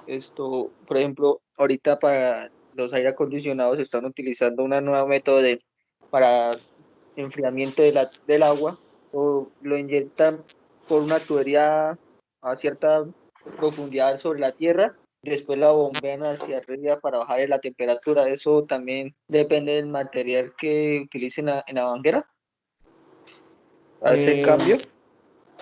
Pero usted sabe cuál es el refrigerante que utiliza. No, agua. Bueno, agua y le echan un líquido, pero no me acuerdo muy bien. Y usted me dice que lo que hacen es...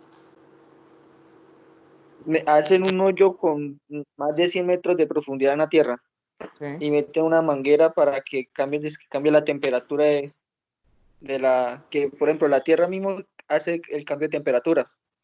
Pues la tierra tiene una temperatura estándar, ¿sí? Ustedes saben que a mayor profundidad entonces empiezan a incrementar unas propiedades, empieza a incrementar la presión y empieza a cambiar la temperatura. A mayor profundidad en la parte del subsuelo vamos a encontrar temperaturas más elevadas. Entonces, no sé si lo que se quiere es elevar tanto aprovechar, digamos, las características térmicas que tiene de pronto un determinado suelo para aumentar la temperatura. Eso son desde el punto de vista condiciones geotérmicas, es decir, pero eso es más para el manejo y aprovechamiento del calor, es decir, cómo yo le gano calor, ¿sí? Sin tener una fuente externa de temperatura. Es decir, seguramente si yo quiero, por ejemplo, vaporizar agua, ¿cierto? Yo voy a necesitar un quemador necesita un combustible para elevar la temperatura y convertir ese líquido a una condición de gas, llevándolo a vapor. Yo lo que he escuchado es que a veces se quiere aprovechar, digamos, la energía geotérmica y es cómo optimizo, digamos, desde el punto de vista esa fuente de energía. Entonces aprovecho la misma calor, ¿sí?, que me puede suministrar el suelo a esa profundidad. Puede ser que sea un suelo que esté asociado, digamos, a una formación de un sistema magno, es decir, asociado, digamos, a una zona volcánica, cosas de ese estilo, donde, digamos, a una relativamente profundidad pequeña se alcancen elevadas temperaturas. Y lo que voy a querer es que, si yo no los quiero cambiar de estado, es llevar ese fluido a esa temperatura para que se eleve tanto, me forme el gas y yo el gas lo pueda utilizar para lo que quiera, para un proceso o para mover una turbina y generar energía eléctrica, o bueno, dependiendo, digamos, el tipo de funcionalidad que quiera darle. Pero, digamos, eso me parece que es más una condición de buscar una eficiencia energética, teniendo en cuenta, digamos, el aprovechamiento de esa fuente de calor que es natural, ¿no? Entonces, yo les mencionaba acá que en la parte del choque térmico, en la parte de la metalurgia, en la parte de los metales, se utiliza también desde el punto de vista para mejorar alguna propiedad o algunas propiedades de dureza superficial en algunos materiales. Entonces, se convierte, digamos, en un método metalúrgico para endurecimiento superficial de una pieza metálica que se quiere que, por su condición funcional, sea más dura superficialmente, ¿sí?, tenga, digamos, una mayor capacidad a no dejarse rayar o retirar material. Entonces, estas son, digamos, algunas características asociadas desde el punto de vista de las propiedades térmicas de los materiales. Aquí, bueno, aquí alguna pregunta si la hay. Y bueno, la verdad el tiempo no nos ayudó mucho.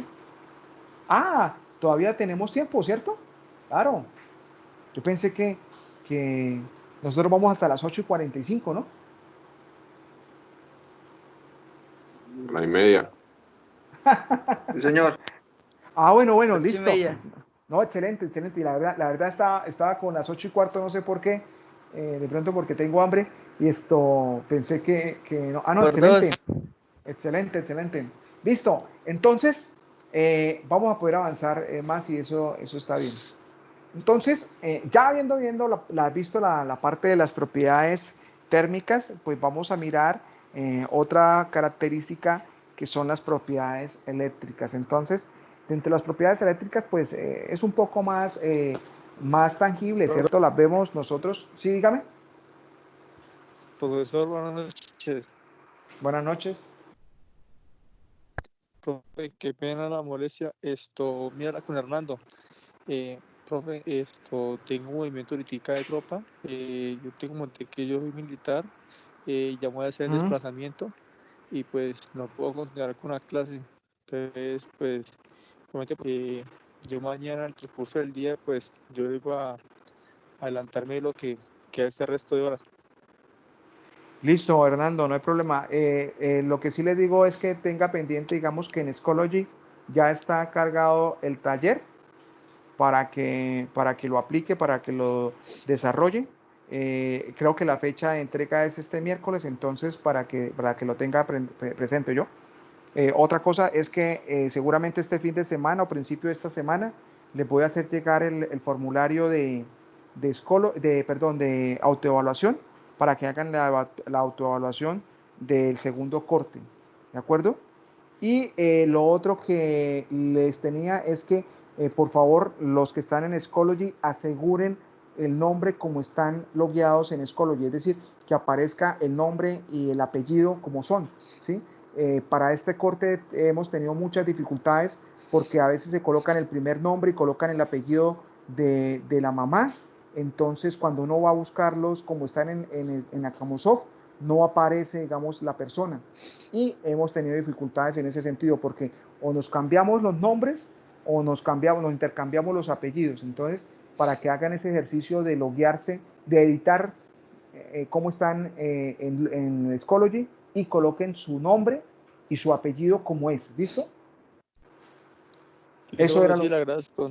Sí, Bueno, yo quedo atento a esto. para desarrollar eso, la actividad de química que usted publicó en Scholarly, Sí. y estar pendiente para responder a la autoevaluación. Bueno, listo, hermano, que le vaya bien entonces, vale. Listo, por muchas gracias, vale. Se cuida, feliz noche. Bueno, igualmente, que estén bien, hasta luego. Entonces, aquí cuando hablamos en la parte de las propiedades eléctricas, nos vamos a ir otra vez a los elementos, al átomo, y dentro del átomo pues vamos a ver lo que son las partículas eléctricas, que son los electrones, ¿cierto? Entonces, cuando hablamos de transmisión de corriente eléctrica, vamos a tener en cuenta dos formas en las cuales se puede transmitir, digamos, esa corriente. Una es a través de los electrones, ¿sí? Y otra es a través de los iones.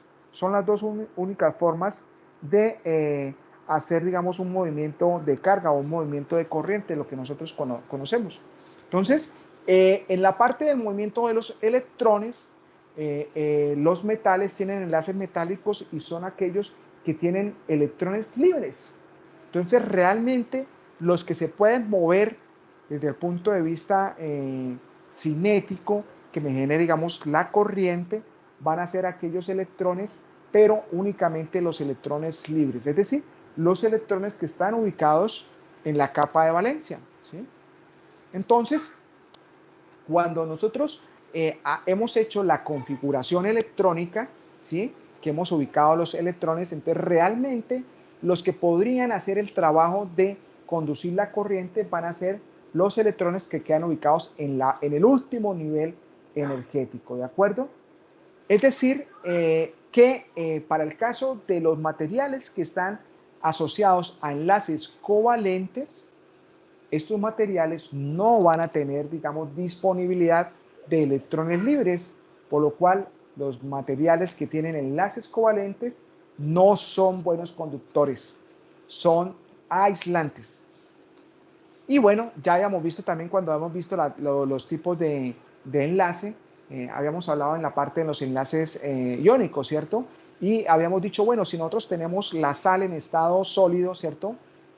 La sal en estado sólido no es conductora. Pero ¿qué sucede si hacemos una disolución de esa sal en agua? Ya la sal va a estar en forma iónica, ¿cierto? En iones disociada, y los iones sí tienen movilidad y sí me pueden hacer una transmisión o una conducción de la electricidad, ¿de acuerdo?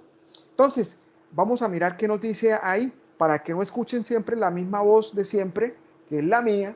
Entonces, alguien por favor que haga la lectura de lo que es el enlace metálico, enlace covalente y el enlace iónico en relación a esto, a esta propiedad eléctrica, ¿sí? Un voluntario ahí que nos ayude.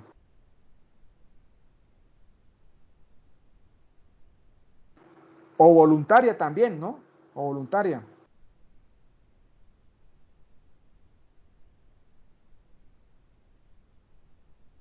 ¿Cuál párrafo, profe?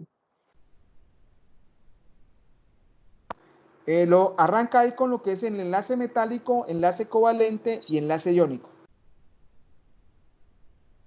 Listo. Enlace metálico. Los electrones de valencia de todos los átomos que componen el sólido están compartidos por todos los átomos del material en una nube electrónica, en la cual es fácil el movimiento de los electrones. Son materiales conductores. Enlace covalente. Los electrones están compartidos por un par de átomos. Alto grado de localización electrónica. Ya, de gran dificultad de movimiento por el material. Los enlaces covalentes deben romperse para que los electrones se muevan. Materiales semiconductores y aislantes. Enlaces iónicos. El material está formado por iones positivos y negativos, situados formando una red neutra, unidos mediante fuertes interacciones electrostáticas. Los electrones no pueden moverse. En estado sólido, los iones ocupan posiciones fijas y tampoco pueden moverse. Los sólidos iónicos son materiales aislantes. Si los sólidos iónicos se funden en el estado líquido, los iones tienen movilidad y son excelentes conductores.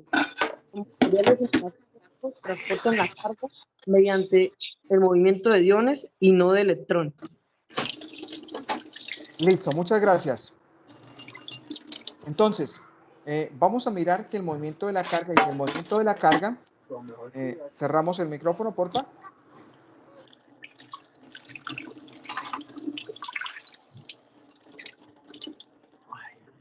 Hay un micrófono que está por ahí abierto. Pero lo cerramos. Ya, listo, ya. Ya se fue la interferencia. Entonces, ¿qué tenemos acá? Me dicen que el movimiento de la carga. Entonces, el movimiento de la carga eléctrica en el interior de un material conductor, ¿sí? Sólido metálico o líquido iónico tiene lugar de la siguiente manera. Entonces, a nivel micro, entonces, en ausencia de un campo eléctrico externo, los portadores de carga se mueven en movimiento aleatorio sin dirección espacial preferente, colisionando con el entorno. En presencia de un campo eléctrico, la carga eléctrica se desplaza por el material en una dirección resultante paralela a la fuerza. Esto es simplemente para indicar, digamos, ya el efecto de la transmisión de la corriente, ¿cierto? Es decir, yo tengo un material, por ejemplo, un alambre, ¿cierto?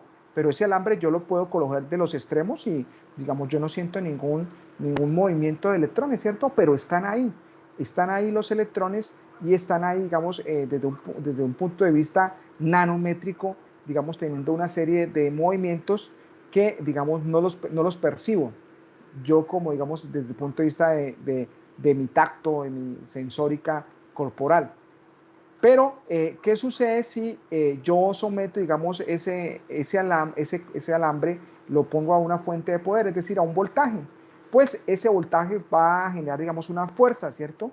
Y va a atraer hacia una dirección, digamos, ese movimiento de la carga. Entonces, tan pronto yo someto ese cable, digamos, a una fuente, a un campo eléctrico, pues se va a generar el movimiento de los electrones y yo voy a tener la sensación ya de lo que se conoce como corriente, ¿cierto? Como corriente eléctrica.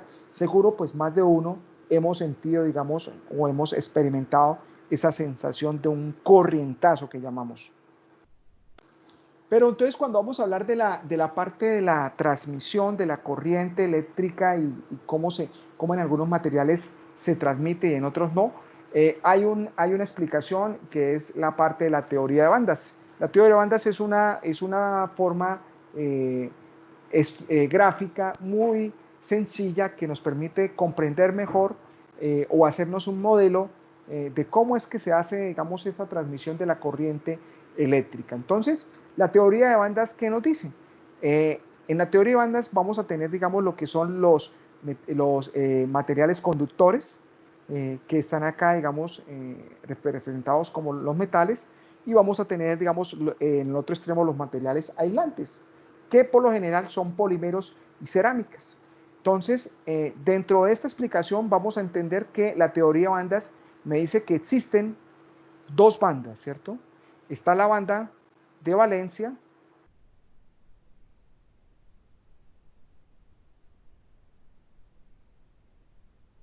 Profesor, se le cayó la señal.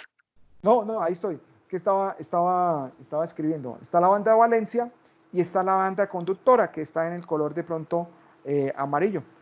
Pero a ver, la letra no me queda tan bien por dificultad con el mouse, conductora. Bueno, entonces hagan acto de fe que ahí dice conductora. Conductora. Entonces están esas dos bandas. Entonces, ¿cómo están las bandas en el metal? Están contiguas, ¿cierto? Están juntas. Es decir, entre la banda valencia y la banda conductora no hay, digamos, un espaciamiento físico, ¿sí? Y ese espaciamiento se traslada a un espaciamiento energético. No hay, digamos, un espaciamiento energético entre las dos. Es continuo. En el caso de los aislantes, pues la banda conductora y la banda energética, primero, son menos amplias, ¿sí?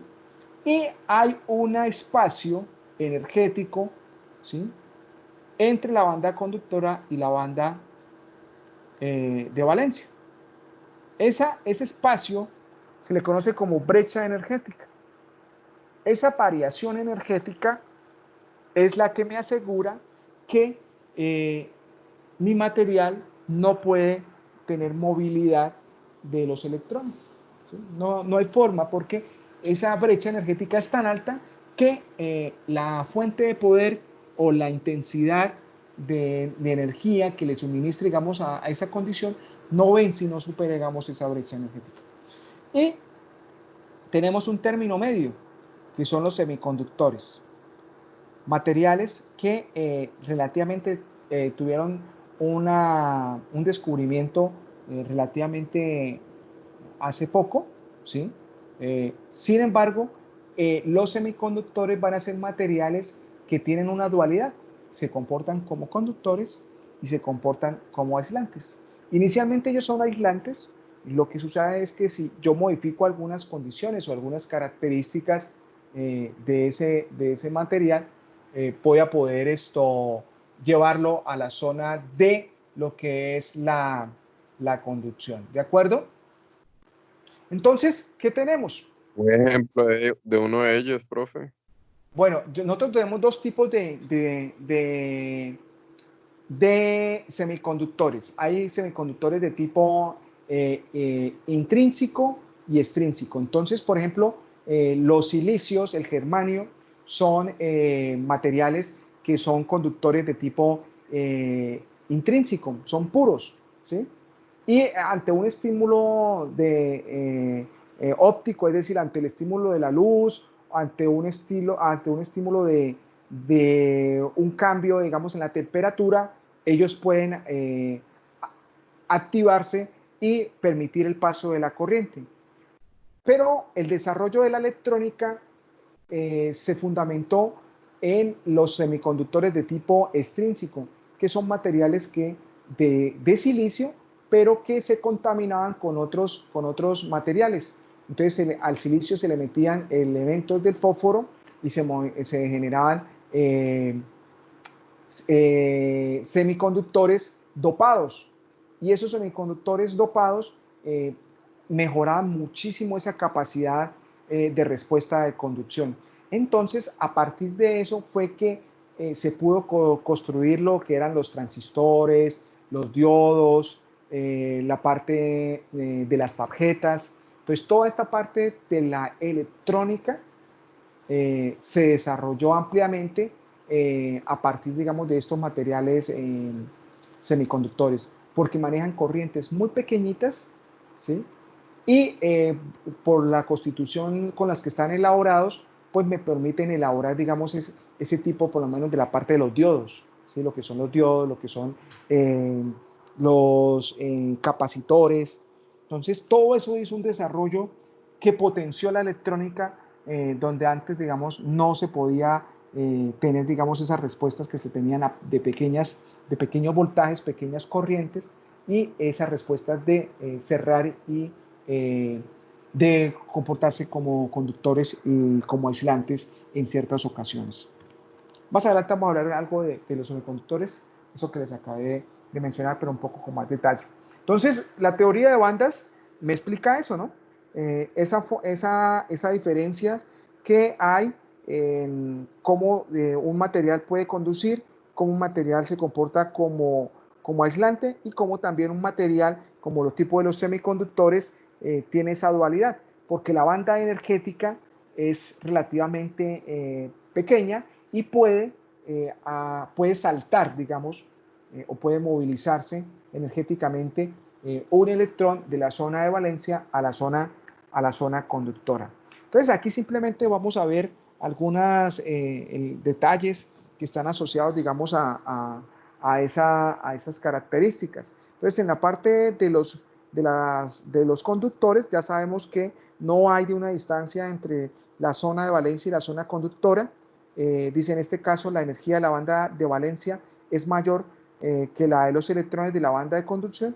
Así pues, las bandas se superponen y muchos electrones de valencia se sitúan sobre la banda de conducción con suma facilidad y, por lo tanto, pueden hacer, digamos, el movimiento de cargas. Entonces, aquí es importante tener en cuenta que en la parte de los conductores, los electrones de valencia son los que, digamos, hacen ese proceso de transmitir la corriente eléctrica, ¿de acuerdo? Y si nos damos cuenta, son esos electrones que están en la parte superficial. Entonces, si ustedes se dan cuenta acá, yo tengo acá un electrón que va a chocar o que va a imprimirle una energía a este electrón que está, digamos, en la última capa, y este electrón de la última capa pues sale también en movimiento y va a hacer que haya el movimiento del siguiente átomo de sus electrones externos y así. Entonces, la conducción de la corriente eléctrica realmente, ese movimiento lo dan, son los electrones que están en la última capa, que son los electrones externos, los electrones de valencia. Aquí tenemos una tabla, ¿sí?, donde vemos, digamos, la propiedad de conductividad y la propiedad de resistividad. Entonces, la conductividad no es otra cosa que la capacidad que va a tener un material para conducir la energía eléctrica. Y la resistividad sería, digamos, lo contrario, ¿cierto? Sería la resistencia que presenta un material al movimiento de los electrones o de la carga como tal. Entonces, ¿qué tenemos aquí? ¿Cuál es el mejor conductor de esa lista?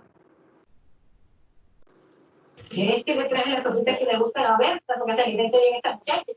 La plata. La plata, sí señor, muy bien. Después de la plata, ¿quién sigue? ¿Qué está pasando? ¿Quién sigue después de la plata? El hermano que lo botas y yo creo que la dice que pegamos. ¿Sí lo ven? Después de la plata está el cobre, ¿cierto? Entonces, el cobre tiene 58.5 por 10 a la 6 sims sobre metro. Entonces, eso es por eso que, digamos, si ustedes se dan cuenta, el cobre está en el top de los conductores.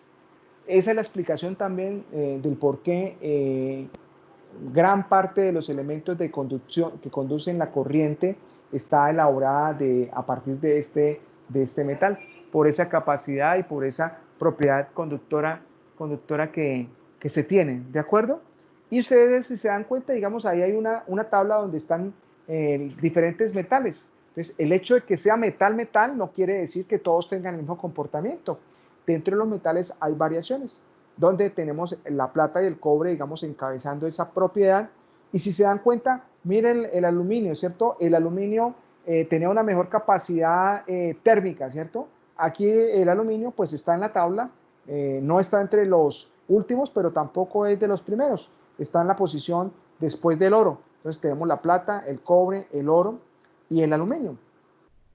Y si se dan cuenta, digamos, en el extremo inferior están algunas aleaciones de aceros inoxidables. Entonces, sí conducen, pero digamos su capacidad de conducir es mucho menor que los que están, digamos, en la parte de arriba, cobre, plata y cobre. Si nos damos cuenta acá, en la parte de la resistividad es lo contrario de la conductividad, ¿cierto? Entonces, si yo tengo el mejor conductor, pues voy a tener una muy baja resistividad. Es coherente, ¿no? Si conduce, pues no debe ser resistente. Y al contrario, en la parte de abajo, pues el que tiene menor capacidad conductora, que son los aceros inoxidables, tienen un valor de 78 de resistividad. Ojo, no quiere decir que no conduzcan, ¿no?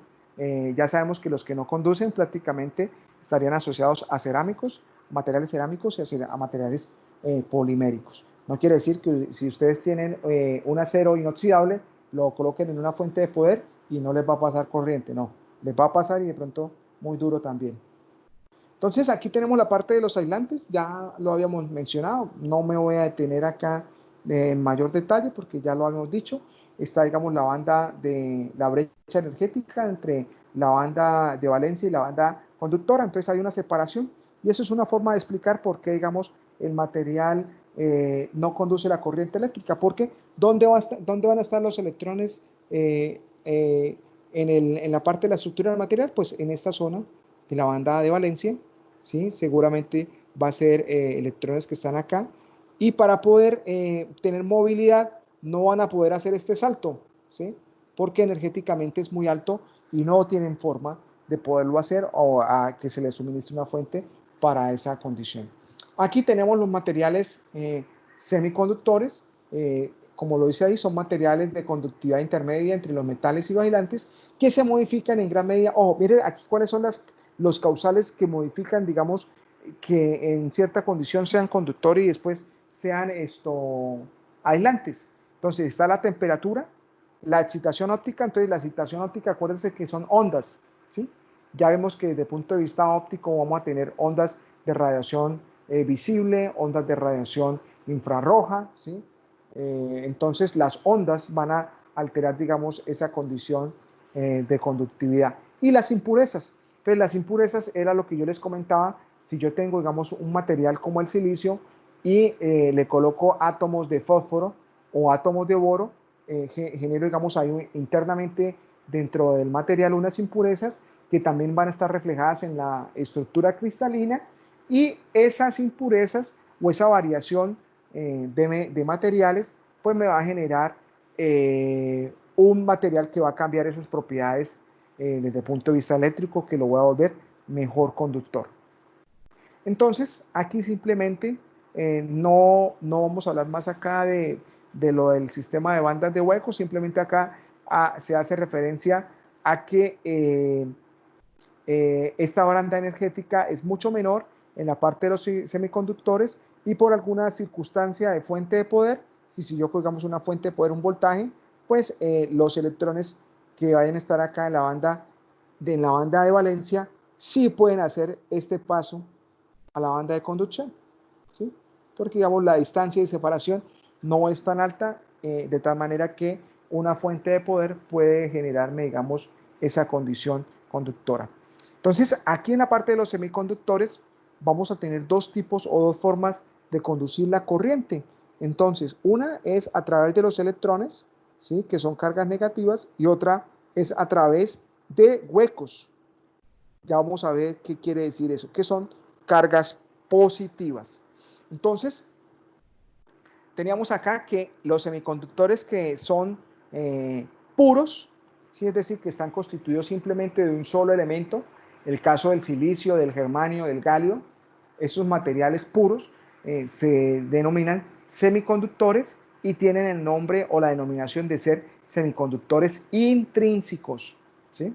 Entonces, aquí está simplemente un esquema visual de cómo un conductor intrínseco, digamos, está acá la estructura de su malla, y aquí está un electrón. Si se dan cuenta, entonces, ¿qué sucede acá? Viene como un salto en cadena de electrones. Entonces, este electrón que estaba acá, ya dejó de estar acá y saltó, ¿cierto? ¿A dónde saltó? A la banda conductora. Y estando en la banda conductora, pues este electrón ya hace la transmisión de lo que es la corriente eléctrica. Entonces se va a generar huecos, por eso se dice que se generan corrientes por huecos y corrientes por el movimiento de los electrones, porque en la medida que salte un electrón, se va generando un hueco, y ese hueco va siendo cubierto por otro electrón que viene, digamos, en un efecto de salto o de cadena, ¿sí?